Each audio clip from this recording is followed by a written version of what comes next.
The classroom was silent except for the low hum of the overhead lights. Ethan Grayson's laughter cracked through the air like a whip, loud and arrogant, bouncing off the polished walls of the elite Westwood Academy. He leaned lazily against the corner of Ms. Carter's desk, his designer watch glinting beneath the fluorescent glow. "What's the matter, Ms. Carter?" he sneered, his voice carrying the sharp edge of entitlement. "Too scared to tell me no?" Before moving on to the interesting details, please like and subscribe for more powerful tales that break the chains of privilege and prejudice. It mattered a lot for me. The other students sat frozen in their seats, eyes flicking between Ethan's smug grin and the calm figure of their substitute teacher. Ms. Carter didn't flinch. Her brown eyes were steady, her posture perfectly upright, shoulders squared with a quiet strength that felt strangely out of place in the pristine classroom. Ethan's hand rested boldly on the edge of her desk, inching closer as if daring her to stop him. He had done worse before, mocked teachers until they quit, bullied classmates into silence, but this was different. His father's wealth had always shielded him, and he wore that immunity like armor. He believed it made him untouchable. "Ethan," Ms. Carter said, her voice low and precise, a tone that somehow sliced through the heavy air. "Step back." A ripple of anticipation swept through the room. No teacher ever spoke to Ethan like that. He smirked, leaning closer. "Or what? You'll call my daddy?" The class gasped at his audacity, but Ms. Carter's expression remained unchanged. Slowly, she set down the attendance sheet and stepped forward. Her movements were deliberate, almost military in their precision. "I said," she repeated, "step back." For a brief second, Ethan saw something in her eyes, something steady and unyielding, like the calm before a storm. It wasn't fear. It was the look of someone who had faced far greater threats than a spoiled teenager. Ethan chuckled, masking the sudden flicker of unease in his chest. "You don't get it, lady," he said, his voice dripping with false bravado. "This school belongs to my father. Everyone here works for us. You're just a temp." Ms. Carter took a single step closer. She moved with the silent confidence of a soldier on a battlefield. And for the first time in his pampered life, Ethan felt the room shift against him. "Money can buy many things," she said softly, "but it can't buy respect, and it won't protect you from consequences." The class held its breath. Ethan opened his mouth to retort, but before he could speak, Ms. Carter's hand shot forward, not to strike, but to firmly remove his hand from her desk. Her grip was controlled, professional, but strong enough to make Ethan stumble back a step. Gasps erupted across the room. Ethan's face flushed crimson, a cocktail of shock and humiliation. No one had ever dared touch him, let alone defy him so openly. He started. But Ms. Carter's calm, commanding voice cut him off. "Sit down, Mr. Grayson." The words carried the weight of an order, not a request. Something deep within Ethan, a part of him that recognized authority when it was real, hesitated. His father's money meant nothing in the face of that unwavering presence, but pride reared its ugly head. "You're going to regret that," he spat, though the quiver in his voice betrayed him. Your father, Ms. Carter interrupted, "is not in this room. You are. Sit down." The silence stretched so long that every second felt like a lifetime. Finally, with a stiff jerk of his shoulders, Ethan slumped into his chair. The power he had always wielded evaporated like mist in sunlight. Only when he sat did Ms. Carter address the class. "This is a learning environment," she said evenly. "Not a playground for privilege. Anyone, no matter their name, who disrespects another person will face consequences. Remember that." Her gaze swept the room like a laser. Even the habitual whisperers sat rigid, as if rooted to their seats. The rest of the period passed in an almost reverent quiet. Ethan stared at his desk, the weight of humiliation pressing on him like a physical force. For the first time in his life, he felt small.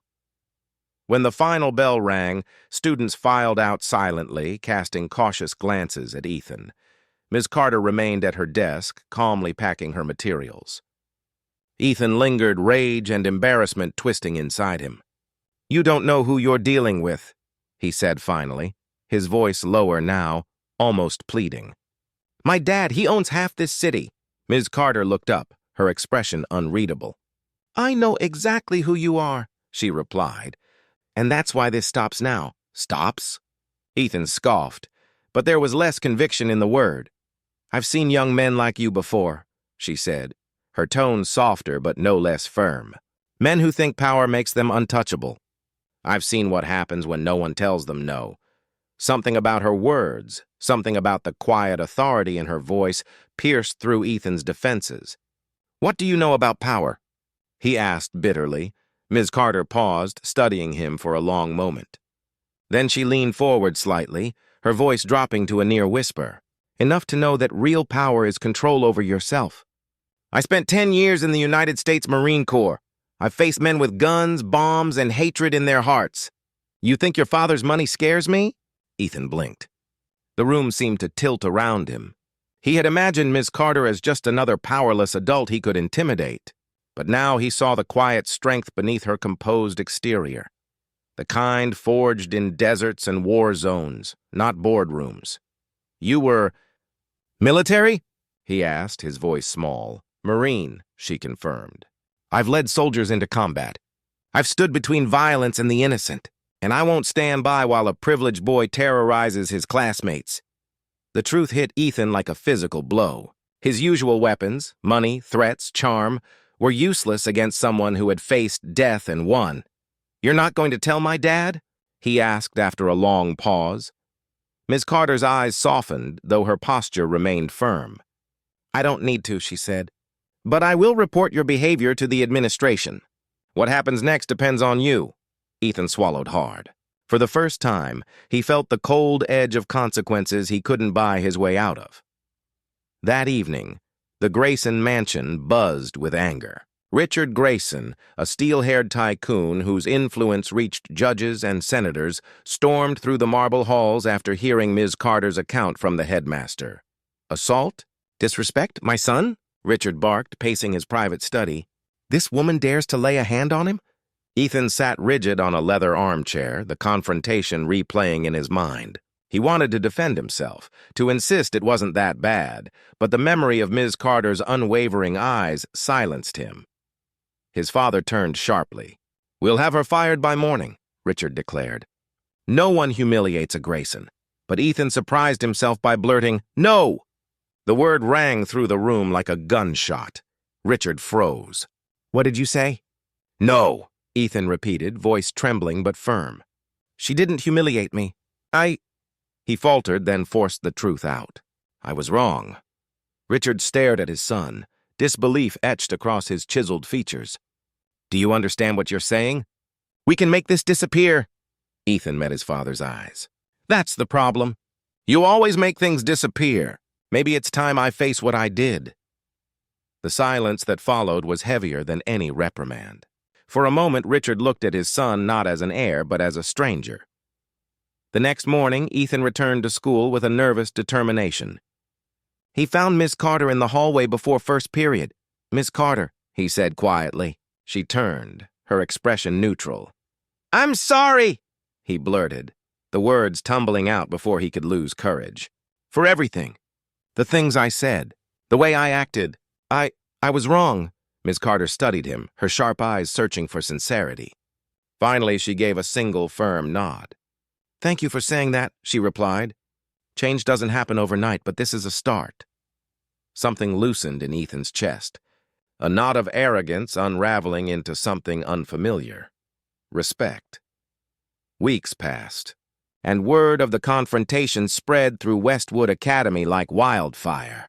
Students who once feared Ethan now approached him cautiously, surprised by his quiet demeanor.